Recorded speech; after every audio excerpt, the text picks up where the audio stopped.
Hello दोस्तों, नमस्कार, जय हिंद। स्वागत है आप सभी का हमारे यूट्यूब चैनल पर विजुअल आर्ट हिस्ट्री विद निवि।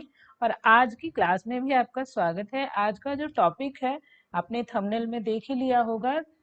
सिगिरिया और सित्तनवासल की गुफाओं के चित्र, गुफाओं की खोज की, किसने देखा, कहाँ स्थित हैं, किस नदी के किनारे हैं, किस स्थान पर है, ये सारी चीजें मैं आपको क्लियर करती चलूंगी। और आपको इस वीडियो में वो सारे पॉइंट्स यहाँ पर क्लियर करवा दूंगी जो परीक्षाओं में पूछे जाते हैं या जिनमें कोई भी डाउट रहता है। तो बने रहिएगा हमारे साथ और वीडियो को पूरी देखिएगा, वीडियो को अंत तक देखिएगा। और एक नोटबुक लेके कुछ जो पॉइंट्स आपको लगे कि नोट करने हैं वो नोट कर लीजिएगा। मेरी कोशिश यही रहेगी कि मैं आपको एक एक पॉइंट विस्तृत और विधिवत समझा दूं ताकि कोई भी डाउट आपको ना रह जाए। लेकिन उसके लिए देखनी पड़ेगी आपको वीडियो। अगर चैनल पर नए हैं तो कर लीजिएगा सब्सक्राइब, क्योंकि ऐसी ही वीडियोस आपको पूरी क्रमवार तरीके से एक सिलेबस लेक्चर आपको पूरा मिलेगा कि प्रागैतिहासिक काल से लेके सित्तनवासल तक आपको कहीं जाना नहीं है। एक ही चैनल पर सारी वीडियोस उपलब्ध हैं, तो आप इन्हें देख सकते हैं, मेरी पिछली वीडियोस को। और आज की जो वीडियो है वो है सिगिरिया और सित्तनवासल की। हालांकि मैं आपको यहाँ पर बता दूं कि सिगिरिया की गुफाएं 5वीं शताब्दी की हैं, जबकि सित्तनवासल की 7वीं शताब्दी की हैं। इसी के बीच में आता है आपका बादामी की गुफाएं। लेकिन सिगिरिया और सित्तनवासल में चित्रों की साम्यता है, इसी कारण से मैंने दोनों को लिया है। चलिए हम शुरू करते हैं। जब हम बात करेंगे सिगिरिया की गुफाओं की, तो अजंता की गुफाओं से लगभग साम्य रखती हुई हमारे श्रीलंका में, जब श्रीलंका में स्थित गुफाएं जो कि सिगिरिया की गुफाएं कही जाती हैं, अगर इनके समय की बात आए, ठीक है, तो क्या होगा, 5वीं शताब्दी होगा। 5वीं शताब्दी में ये गुफाएं निर्मित हैं या 5वीं शताब्दी में इनका निर्माण हुआ है। ये सिगिरिया की गुफाएं कहाँ पड़ती हैं? तो श्रीलंका में पड़ती हैं। भारत के नीचे भाग से जब हम दक्षिणी भाग भारत का देखते हैं तो यहाँ एक छोटा सा द्वीप के रूप में, या हम कहें ऐसे, एक हमें पॉइंट दिखता है, ये श्रीलंका।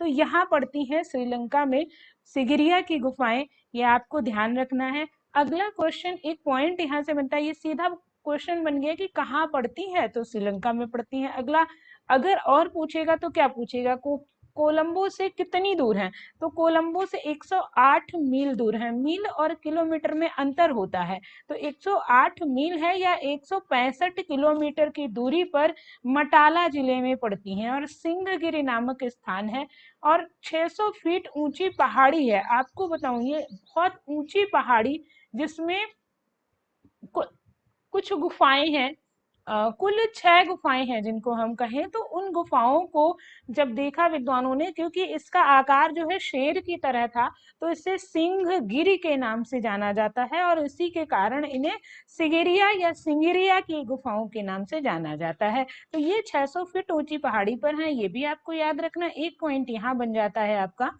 अगला प्रश्न जब आता है कि सिगिरिया की गुफाओं का निर्माण कब हुआ या किसने करवाया, तो यहाँ पर देखिए दो चीजें अलग अलग हैं। अगर हम बात करें कि गुफाओं का निर्माण किसने करवाया, तो धातुसेन ने करवाया।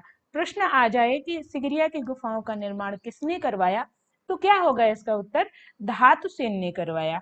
और समय क्या रहा, धातुसेन के शासन का समय 561 से 461 से 469 ईस्वी तक इन्होंने शासन किया।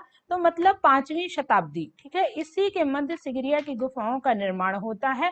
और इनके पुत्र, जो धातुसेन के ही पुत्र कश्यप थे, उन्होंने चित्रों का निर्माण करवाया। 473 से 491 ईस्वी तक इन्होंने शासन किया। तो एक पूछ ले कि धातुसेन का पुत्र कौन था, कश्यप था, और चित्रों का निर्माण किसने करवाया, तो आपकी कश्यप ने करवाया। और गुफाओं का निर्माण किसने करवाया, तो धातुसेन ने करवाया। ये भी आपको पॉइंट याद रखना है। अब जो अगला पॉइंट आता है, गुफाओं की खोज। भाई हमने देख लिया कहाँ स्थित है, किस देश में है, किस पहाड़ी पर है, कितनी ऊंचाई पर है। उसके बाद जो आता है अगला क्वेश्चन, अगर यूं आएगा कि सिगिरिया की गुफाओं की खोज किसने की थी, ठीक है, किसने की थी, तो आपको बताना है, कमेंट में आंसर दीजिए। किसने की थी, आपकी स्क्रीन पर साफ दिख रहा है कि 1830 ईस्वी में मेजर फोमर्स ने सिगिरिया की गुफाओं की खोज की थी। किसने की थी, मेजर फोमर्स ने सिगिरिया की गुफाओं की खोज की थी। और यह भी याद रखना आप लोग कि सिगिरिया की गुफाओं को जब उनका जीर्णोद्धार होता है तो श्रीलंका की सरकार ने इनका जीर्णोद्धार करवाया था, लेकिन किसी के निर्देशन में करवाया था, ये मैं अभी आपको आगे वीडियो में बताऊंगी। अब क्वेश्चन आ जाए कि चित्रण विधान, सिगिरिया की गुफाओं का चित्रण विधान क्या है। आपको यहीं पर बताती चलूं कि ये अजंता से साम्य रखती हैं, ठीक है, अजंता की ही तरह यहाँ चित्रण हुआ है, तो अजंता के ही समान इनका चित्रण विधान या सब कुछ है। लेकिन एक कंफ्यूजन बिल्कुल मत रखिएगा कि फ्रेस्को ब्यूनो पद्धति का प्रयोग यहाँ हुआ है। अब आपको कमेंट में बताना है कि अजंता में किस चित्रण पद्धति का प्रयोग हुआ है, अजंता में किस चित्रण पद्धति का प्रयोग हुआ है, ये आपको बताना है। फ्रेस्को ब्यूनो पद्धति को क्या कहते हैं, ये भी कमेंट में बताइए आप लोग। तब तक मैं चित्रण विषय बताती हूँ, फिर बताऊंगी कि फ्रेस्को ब्यूनो पद्धति को क्या कहते हैं। चित्रण विषय क्या था, बौद्ध धर्म से संबंधित चित्र ही बने हैं, महात्मा बुद्ध से रिलेटेड चित्र, जैसे अजंता में महात्मा बुद्ध से संबंधित चित्र बने हैं, ऐसे ही आपके यहाँ पर भी महात्मा बुद्ध से संबंधित चित्र ही बने हैं सिगिरिया की गुफाओं में। अच्छा, फ्रेस्को ब्यूनो पद्धति जैसे आप लोगों ने बताया ना, गीली भित्ति पद्धति, गीली भित्ति, ठीक है। और अजंता में जो थी, हाँ जी, तो अजंता में कौन सी थी, अजंता में थी सूखी भित्ति पद्धति, ठीक है, सूखी भित्ति। तो सूखी भित्ति मतलब फ्रेस्को सेक्को, फ्रेस्को सेक्को कहाँ थी, अजंता में थी, ठीक है।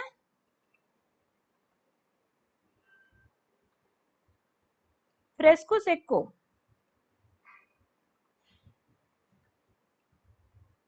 फ्रेस्को सिक्को अजंता में थी और फ्रेस्को ब्यूनो या गीली भित्ति पद्धति आपकी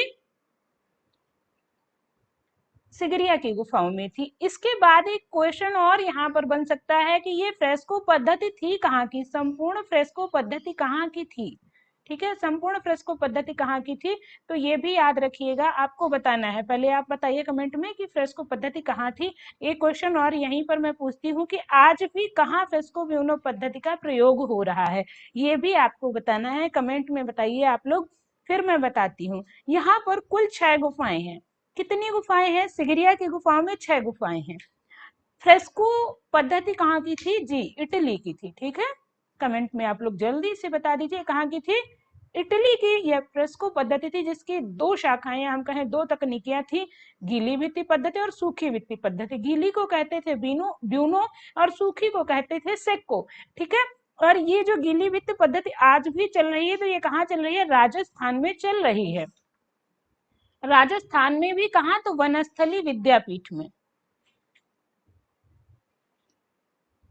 ये आपको याद रहने चाहिए, ये बहुत इंपॉर्टेंट क्वेश्चन है, ये पूछा भी जा चुका है, तो आपको याद रखना है, ठीक है।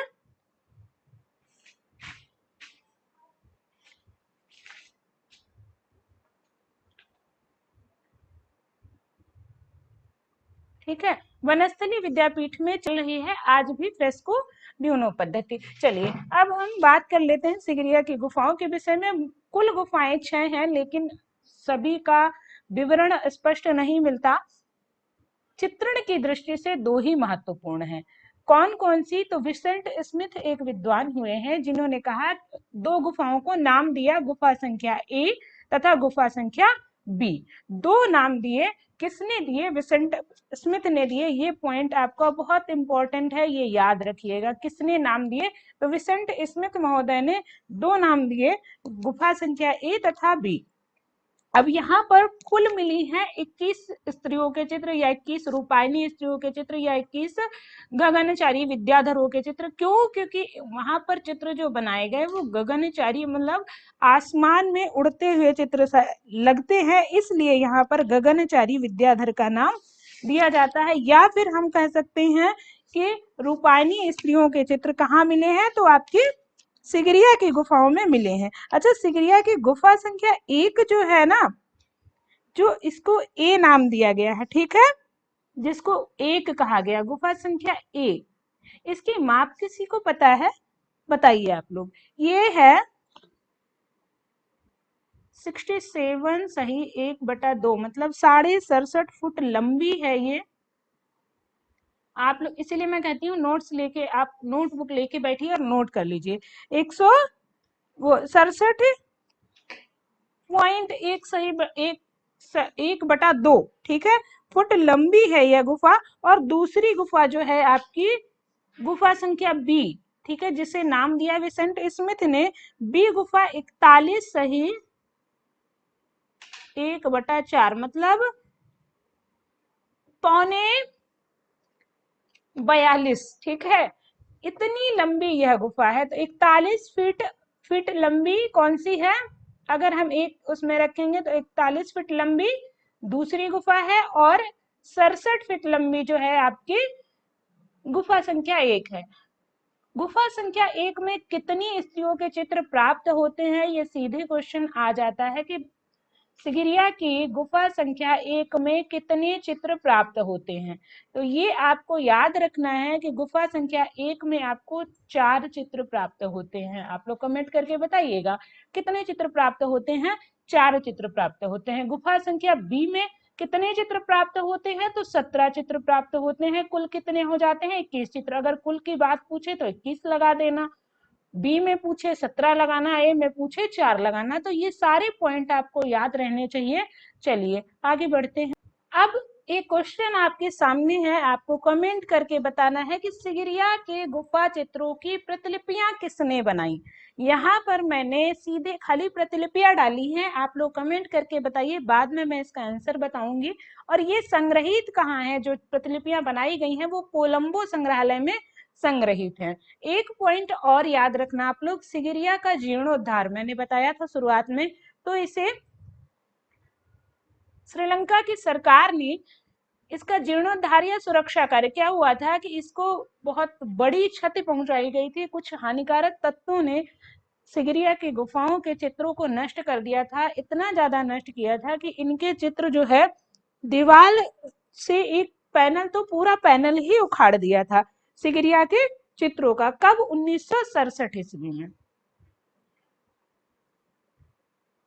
ठीक है। बहुत नुकसान पहुंचाया बाद में। तो 1895 से 1905 ईस्वी के मध्य एच.सी. पावेल ने, ठीक है, किसने, एच.सी. पावेल ने इनका जीर्णोद्धार किया, लेकिन इनके निर्देशन में हुआ, मतलब इनका नाम आता है। और करवाया किसने था, तो आपके श्रीलंका के सरकार ने एच.सी. पावेल के निर्देशन में 1895 से 1905 ईस्वी के मध्य सिगिरिया के गुफा चित्रों का जीर्णोद्धार करवाया, ठीक है।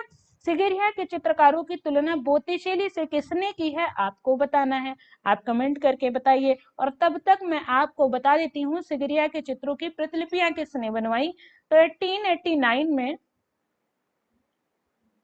1879 ईस्वी में मिस्टर मुरे, ठीक है, मुरे ने बनवाई थी जी, कुछ लोगों ने बता भी दिया है। मुरे ने बनवाई 13 पेस्टल रंगों से प्रतिलिपियां यहाँ बनवाई, ठीक है। बाकी प्रतिलिपियां अलग थी, 13 पेस्टल रंगों से प्रतिलिपियां बनी, ठीक है, पेस्टल रंगों से प्रतिलिपियां बनी। और शेष रंगीन प्रतिलिपियां थी, बची हुई कितनी, रंगीन प्रतिलिपियां। ये एक पॉइंट यहाँ पर और आ जाता है, कितनी पेस्टल रंगों से प्रतिलिपियां बनी थी, तो यह भी आपको याद रखना है, बहुत इंपॉर्टेंट है। 13 पेस्टल रंगों से प्रतिलिपियां बनाई थी, यहाँ भी लिख देती हूँ 13। 13 प्रतिलिपियां पेस्टल रंगों से, बाकी चित्र जो थे रंगीन थे, ठीक है। और रंगीन छापा चित्रों में बनाई गई थी, जो कि कहाँ है, कोलंबो संग्रहालय में स्थित है रंगीन छापा चित्र, ठीक है। बाकी कहाँ है, कोलंबो में स्थित है, कोलंबो में संग्रहित है सारी।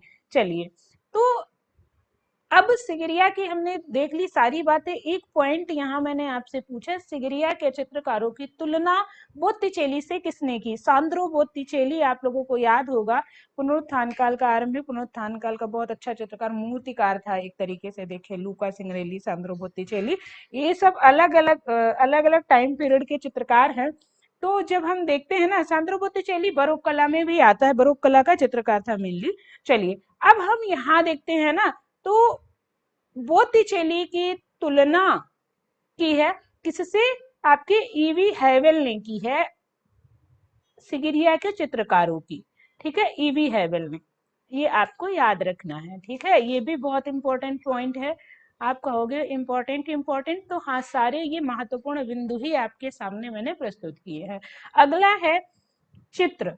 तो सारे चित्र लगभग सेम है, क्योंकि सारी स्त्रियां जो हैं आकाशचारी विद्याधरों के रूप में चित्रित है, या हम कह सकते हैं कि आसमान में उड़ती हुई सी दिखाई गई हैं। आगे मैं चित्रों में दिखाऊंगी। इसमें एक जुलूस का चित्र है, इंपॉर्टेंट है, लेकिन इनको एक ही तरीके से पूछा जाता है, कुलीन महिलाएं या गगनचारी विद्याधर या आकाशचारी विद्याधर कहाँ चित्रित है। तो कुलीन महिलाएं जो हैं आपकी ना, ये आपके सिगरिया की गुफाओं में ही अंकित है, और ये हाथों में फूल लिए हुए अंकित की गई हैं। और रेखांकन जो है अजंता के ही समान बहुत ही खूबसूरत रेखांकन है। इसके बाद एक पॉइंट आपको और याद रखना है, अजंता में नीले रंग का प्रयोग हुआ है, पर सिगरिया में नीले रंग का प्रयोग नहीं हुआ है। ठीक है, नीले रंग का प्रयोग सिगरिया में नहीं हुआ है, तो ये भी आपको याद रखना है, क्योंकि ये बहुत इंपॉर्टेंट है। अब ये अजंता से थोड़ा सा अलग हो जाता है। ठीक है, तो नीले रंग का प्रयोग नहीं हुआ है, ये आपको याद रखना है। कहाँ नहीं हुआ है, तो भाई सिगरिया में नहीं हुआ है। अब हम आपको कुछ सिगरिया के चित्र दिखा देते हैं। ये उन लोगों के लिए हैं जो नेट की तैयारी कर रहे हैं, जो केवीएस की तैयारी कर रहे हैं। सीधे चित्र दिखा दे और पूछ ले कि कहाँ का चित्र है, तो आपको बताने में आसानी होगी। अब सारे चित्र देखेंगे ना, तो सिगरिया की एक विशेषता है कि सारे चित्र कमर के ऊपर के ही बने हैं। अब इस विषय में कुछ विद्वानों ने कहा कि ये जो नीचे की भूमि थी, ये खुरदुरी थी, यहाँ पर अच्छे से चित्र नहीं बना पाते सिगरिया के चित्रकार, इसलिए उन्होंने बादलों का निर्माण कर दिया। ठीक है, क्या किया, बादलों का निर्माण कर दिया, ताकि उनके पैर न दिखें, और पैरों की वजह से चित्र सुंदर ऐसा ना हो कि असुंदर लगने लगे। तो उन्होंने क्या किया है, बादलों का निर्माण कर दिया, इसलिए इन्हें आकाशचारी विद्याधर कहा जाता है। लेकिन कुछ विद्वानों ने कहा नहीं, ये सौंदर्य बढ़ाने के पर्पज से या सौंदर्य बढ़ाने के उद्देश्य से ही किया गया है। आप देखेंगे ना, अजंता के चित्रों से साम्य रखता है चित्र, मैंने बताया था। तो ये देखिए कि ये चित्र ऐसे ही अजंता में एक चित्र मिला है, एक महिला के हाथ में कमल का पुष्प है ना। तो ऐसे कमल का पुष्प लिए हुए महिला का चित्र जो है, ये कहाँ का है, आपकी आपकी सिगरिया की गुफाओं का है। और सेम ऐसा ही चित्र आपको मिलता है अजंता में। तो साम्य रखता है, इन्हीं के आधार पर तुलना की गई। यहाँ एक चीज और मैं आपको बता दूं, जो कुलीन महिलाएं थी, है ना, जिन्हें कुलीन महिलाओं के रूप में दिखाया गया, उन्हें पीले रंग से अंकित किया गया है। और जो दासियां हैं या जो उनकी परिचायिकाएं हैं, जिन जो उनकी हम कह सकते हैं उनकी काम वाली हैं, तो जो भी है फिलहाल उनकी परिचायिकाएं, उन्हें क्या लाल रंग से अंकित किया गया है। आप उनको उनको देखेंगे, कुलीन महिलाओं को वस्त्र आभूषण सब पहने हुए, और जो उनकी परिचायिकाएं हैं उनके आभूषणों में इनकी अपेक्षा थोड़ी कमी है, थोड़ी सी, और उन्हें वस्त्र लाल पहनाए गए हैं। तो ये चीज आप लोग देख सकते हैं, कहीं पर भी नीले रंग का प्रयोग सिगरिया की गुफाओं में नहीं है, और बहुत ही लयात्मक, बहुत ही कोमल और सुंदर रेखांकन है, ये आप सब लोग देख सकते हैं। इसलिए मैंने ये फोटो यहाँ पर डाल दी है। यहाँ देखेंगे थाल लिए जा रही है स्त्री, क्योंकि स्तूप पूजा का चित्र है, यहाँ पर एक स्तूप की ओर ये सब जा रहे हैं, जुलूस। जैसे हमने देखा था अजंता की गुफाओं में जुलूस, ऐसे ये हाथों में फूल लिए हुए, पूजा की थाली लिए हुए, यहाँ पूजा की थाली लिए हुए, यहाँ भी ये जुलूस का चित्र जो है ये आपको दिखाई देता है। कहाँ, सिगरिया की गुफाओं में। तो ये थी सिगरिया की गुफाओं की जानकारी। लेकिन अभी कहीं न जाइएगा, अभी बाकी है सित्तनवासल की गुफाएं। तो अब हम बात करेंगे सित्तनवासल की गुफाओं की। सित्तनवासल की गुफाएं, जिनका शाब्दिक अर्थ आगे मैंने आपको नोट डाउन करने के लिए लिख दिया है, लेकिन इसका शाब्दिक अर्थ क्या होता है, जैन साधुओं का निवास स्थान, जैन मुनियों का निवास स्थान, जिसमें जैन मुनि रहते हैं। सित्तनवासल की गुफाएं 7वीं से 9वीं शताब्दी में इनका निर्माण हुआ है। अलग अलग मतों के अनुसार कुछ लोग इन्हें 7वीं का, कुछ लोग इन्हें 9वीं शताब्दी का मानते हैं, तो इसलिए मैंने 7वीं से 9वीं दिया है। हर जगह पे ऐसे ही उल्लेख मिलता है। निर्माण काल क्या था, इसको हम देख लेंगे अलग अलग मतों के अनुसार। सर्वप्रथम पल्लव नरेश, मतलब पल्लव काल के राजा महेंद्र वर्मन, इन्हें आपको याद रखना है, व उनके पुत्र नरसिंह वर्मन ने 600 से 650 ईस्वी के मध्य सित्तनवासल की गुफाओं का निर्माण करवाया। अब 600 से 650 का जब हम बात करेंगे, तो शताब्दी निकल के आएगी 7वीं। ठीक है, 7वीं शताब्दी। तो सबसे पहले जो पल्लव राजा थे, पल्लव वंश के राजा थे, नरेश राजा हैं, महेंद्र वर्मन, इनके पुत्र नरसिंह वर्मन, ठीक है, दोनों ने 600 से 650 ईस्वी के मध्य इन गुफाओं का निर्माण करवाया। लेकिन कुछ और शोध हुए, उसके बाद कुछ लोगों ने अन्य शोध किए, तो उनके अनुसार ऐसा निकल के आया कि पांड्य राजा मारवर्मन ने 9वीं शताब्दी में सित्तनवासल की गुफाओं का निर्माण करवाया था। तो दोनों मैंने आपको बता दिए हैं, अगर 7वीं से 9वीं शताब्दी आता है तो आप लगा देंगे, दोनों होने पर आप इसे लगा देंगे, और अगर एक ही है तो 9वीं शताब्दी यहाँ पर दे रहा है, समय ये दिया रखा होगा, अगर शताब्दी दे तो 9वीं लगा सकते हैं। ये पॉइंट आपको याद रखना है। अब यहाँ पर एक और पॉइंट है, ये भी इंपॉर्टेंट है, देखिए एक एक पॉइंट आपके लिए इंपॉर्टेंट है, क्योंकि यहाँ पर कुछ भी अनर्गल नहीं है, कुछ भी ऐसा नहीं है जो आपके काम का ना हो। तो ये आप चाहे नोट कर लीजिए, चाहे आप इसको बार बार सुनिए, और अगर आपको याद है तो रिवाइज करते रहिए, ठीक है। बात आती है खोज की, किसने की, तो 1934 ईस्वी में फ्रांसीसी विद्वान ध्रुविल महोदय ने की। लेकिन ध्रुविल महोदय ने, ये जो आपके ध्रुविल हैं, इन्होंने खुद स्वीकार किया कि ये गुफाएं मैंने सबसे पहले नहीं देखी थी। आपको यहाँ पर बताना है कि सबसे पहले सित्तनवासल की गुफाओं को देखा किसने, किसने सबसे पहले सित्तनवासल की गुफाओं को देखा। ऑप्शन नंबर तो है नहीं यहाँ पर, तो आपको बताना है। चलिए तब तक मैं बता दूं कि इन गुफाओं का चित्रण विषय क्या था। जैन धर्म तथा लौकिक जीवन को चित्रित करते थे। लौकिक जीवन मतलब यही का आप जो देखते हो प्रत्यक्ष या साधारण जीवन को चित्रित करना, और परलौकिक जीवन मतलब जैसे हम कहे ना कि जो चीज हमने देखी नहीं है उसका चित्रण करना। तो इन्होंने लौकिक जीवन का चित्रण किया है, और जैन धर्म का मेनली, क्योंकि सित्तनवासल की गुफाएं जैन धर्म से संबंधित है, ठीक है, ये याद रखना। जैन धर्म, और जैन धर्म में भी कुछ लोग मानते हैं शैव धर्म से, ठीक है। तो यहाँ पर मुख्यतः जैन धर्म होगा, दोनों पड़े होने पर जैन धर्म आप लगाएंगे। तो सबसे पहले किसने देखा था, तो इन्होंने स्वीकार किया, टी.एस. गोपीनाथन ने, विद्वान ध्रुविल ने स्वीकार किया, टी.एस. गोपीनाथन ने इन्हें सबसे पहले देखा था, ठीक है।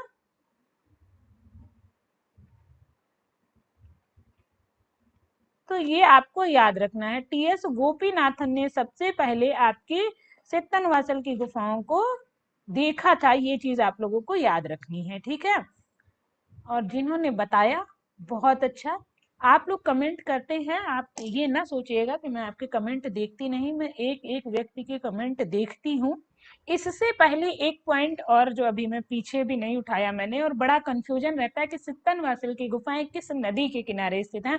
आप लोग कमेंट में बताइए कि सित्तनवासल की गुफाएं किस नदी के किनारे स्थित हैं। तो कई बार मैं यहाँ पर एक चीज बताऊं कि कई बार अपना विवेक ना चलाकर हमें बोर्ड की माननी पड़ती है ना। जैसे अभी लास्ट ईयर भी क्वेश्चन आया कि सित्तनवासल की गुफाएं किस नदी के किनारे स्थित हैं, तो ये आप पूछा था कृष्णा नदी के किनारे स्थित हैं, कौन सी हैं, तो वहां लगा दिया कृष्णा नदी, क्योंकि जो पुरानी किताबें हैं उनमें कृष्णा नदी का उल्लेख मिलता है। लेकिन सित्तनवासल की गुफाएं कावेरी नदी के किनारे स्थित हैं। आप लोगों ने भी आंसर यही दिया, कावेरी नदी, ठीक है, कावेरी नदी के किनारे स्थित है, क्योंकि ये पड़ती है तमिलनाडु में, ठीक है। स्थान क्या है इनका, तमिलनाडु में पड़ने वाली ये गुफाएं सित्तनवासल की, है ना, कहाँ पड़ती है, तमिलनाडु में पड़ती है। तो ये तमिलनाडु में जो आपकी कावेरी नदी है, ठीक है, ये नहीं है, कहाँ है, तंजौर जिले में। यहाँ पर स्थान शायद मैंने आपको नहीं बताया था, मैं अभी आपको बता देती हूँ कि ये पड़ती है तमिलनाडु के तंजौर जिले में, ठीक है, यहाँ लिख लीजिएगा आप लोग ये चीज।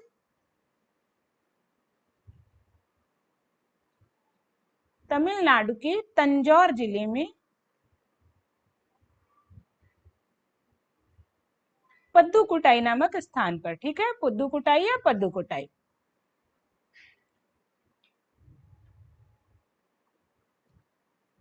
ठीक है, पद्दुकुटाई नामक स्थान पर ये गुफाएं पड़ती हैं। तो ये इनकी स्थिति हो गई गुफाओं की, ये आपको याद रखनी है कि तमिलनाडु के तंजौर जिले में पद्दुकुटाई नामक स्थान पर पड़ती है। नदी कौन सी है, कावेरी है। ये हर तरीके से प्रूफ हो गया है कि सित्तनवासल की गुफाएं कावेरी नदी के किनारे पड़ती हैं। लेकिन अभी तक हमारा जो आयोग है, जो यूपी बोर्ड है, या हम कहें उत्तर प्रदेश सेवा चयन आयोग जो है, तो ये जो है उत्तर प्रदेश का हमारा चयन आयोग, आपका टीजीटी का चयन आयोग अभी तक इसको कृष्णा नदी सही करा रहा है। ठीक है, तो मैंने यहाँ पर दोनों के नाम दे दिए। ये पड़ती कावेरी नदी के किनारे हैं। एक बार कावेरी नदी सही भी कराया गया, लेकिन अभी लास्ट टाइम कृष्णा नदी फिर सही कराया गया। तो ये आप लोग ध्यान रखिएगा कि थोड़ा सा इसमें डाउट रहता है, पर आप लोग कावेरी को लगाइए।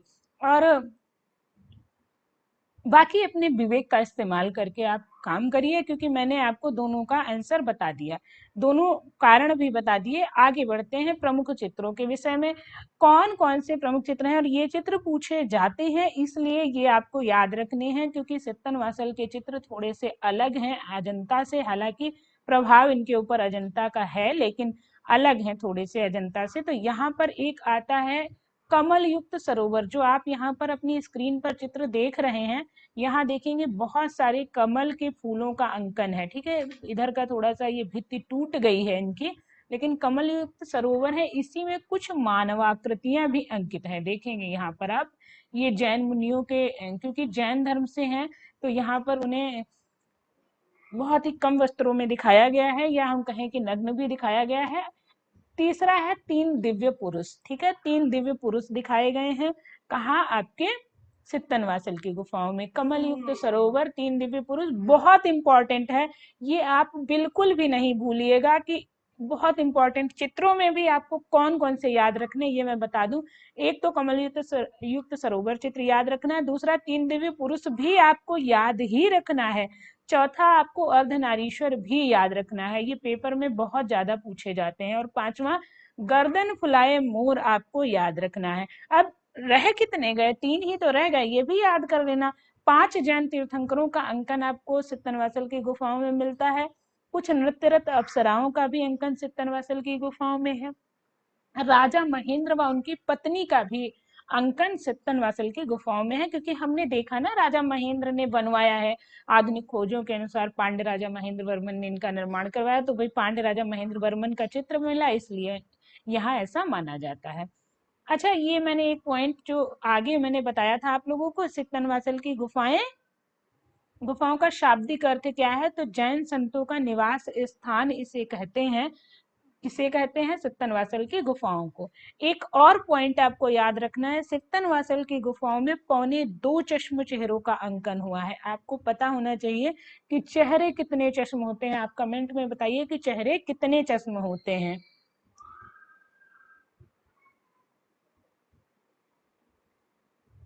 वैसे तो आप बता देंगे 5, है ना? 1 चश्म, सवा चश्म, ठीक है, मतलब मैं 2 क्रम लिख देती हूँ। 1 चश्म, सवा चश्म, दूसरे नंबर पर आता है, तीसरे नंबर पर आता है 2.25 चश्म, तीसरे नंबर पर आता है 1.5 चश्म, ठीक है, चौथे पर आता है 2.25 चश्म, और 5वें पर आता है सम्मुख। ठीक है, 5वें पर कौन सा आता है? सम्मुख, जो फ्रंट होता है। ये 5 चेहरों के, 5 तरीके के चेहरों का अंकन हुआ है। और ये जहां पर आप देखेंगे 2.25 चश्म चेहरों का अंकन है, ये पल्लव राजाओं की देन है। ठीक है, ये याद रखना, किसकी देन है? पल्लव राजाओं की।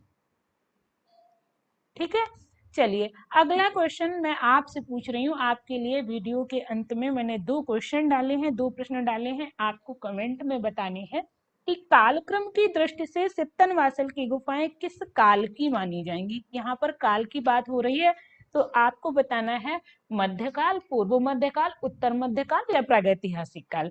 किस काल की मानी जाएंगी आपकी गुफाएं? आपको बताना है कि सित्तनवासल की गुफाएं काल की दृष्टि से किस काल की मानी जाएंगी। तो ये याद रखना, आप लोग कमेंट करके जल्दी बता दीजिए ताकि हम बढ़ जाएं आगे।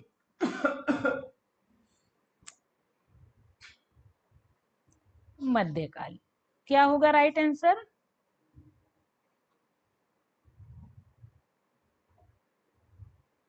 मध्यकाल की मानी जाएंगी। अगला एक और क्वेश्चन मैंने आपके लिए डाला है, चित्रण की दृष्टि से सित्तनवासल की गुफाएं किसके समान हैं? प्रश्न कुछ यूं कर रहा है कि चित्रण की दृष्टि से सित्तनवासल की गुफाएं किसके समान हैं? तो आपको देना है उत्तर, आप दे दीजिए इसका उत्तर और फिर हम मिलेंगे कल एक और नई वीडियो के साथ। आपको तब तक पढ़ना है सित्तनवासल की गुफाएं। आज की वीडियो आपको कैसी लगी ये जरूर बताइएगा, कमेंट में आपको हमारी वीडियो कैसी लगती है जरूर बताना। अगर किसी पॉइंट पर आपको डाउट रह गया हो तो भी आप मुझसे कमेंट में पूछ सकते हैं, मैं आपको इसका आंसर दे दूंगी। तो इसका उत्तर मैं आपको कमेंट में दूंगी, और कमेंट में अगर नहीं समझ में आता है तो मैं उस टॉपिक पर फिर से वीडियो बना के आपको दे दूंगी, लेकिन इसके लिए आपको पढ़ना पड़ेगा भाई।